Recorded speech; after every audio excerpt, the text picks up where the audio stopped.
Habari, jina langu naitwa Benjamin Mbilo. Mimi ni bwana shamba na ni mtaalamu wa kilimo kutoka kampuni ya mbegu ya Silver Seed Tanzania Limited. Leo hii nataka tuzungumzie kuhusu zao la alizeti. Zao la alizeti ni miongoni mwa mazao ya kimkakati nchini mwetu Tanzania. Lakini sio maeneo yote yanastahili kulima zao hili la alizeti.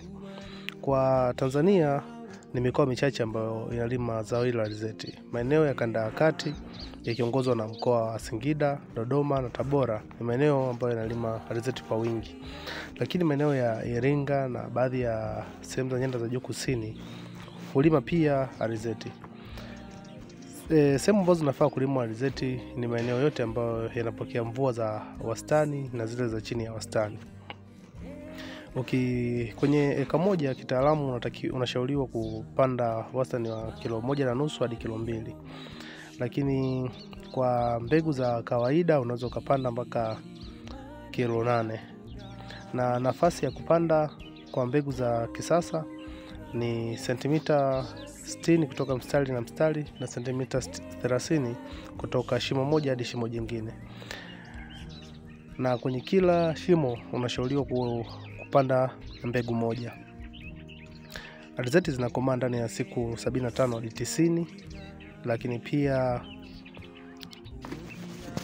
kwa mbegu za kisasa za alizeti huzaa mtoto mmoja ambaye anakuwa ni mkubwa kama anavyoonekana kwenye picha hapa. Lakini kwa mbegu za kienyeji huzaa vitoto vingi ambavyo mwisho wa siku vinakuwa havina kitu ndani. Lakini mbegu za kisasa kwenye eka moja unaweza kutoa wastani wa gunia 8 mpaka gunia 12.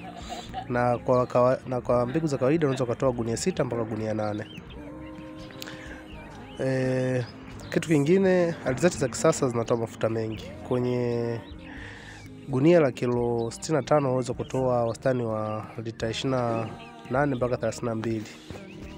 Hutoa mashudu kidogo, mafuta mengi. Lakini pia zinakuwa na kipato kikubwa ukilinganisha na hizi zingine. Magonjwa yanayoshambulia alizeti ni ugonjwa wa ubwiriunga au unaweza kusema ugonjwa wa ukungu.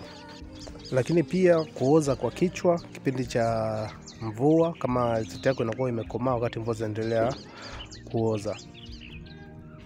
Kampuni bora za alizeti ni Selena na Ansila kutoka Silver Seed, Supersun kutoka Zamseed, RG kutoka Siova, Agora 4, Agora 6 na Highsun kutoka kampuni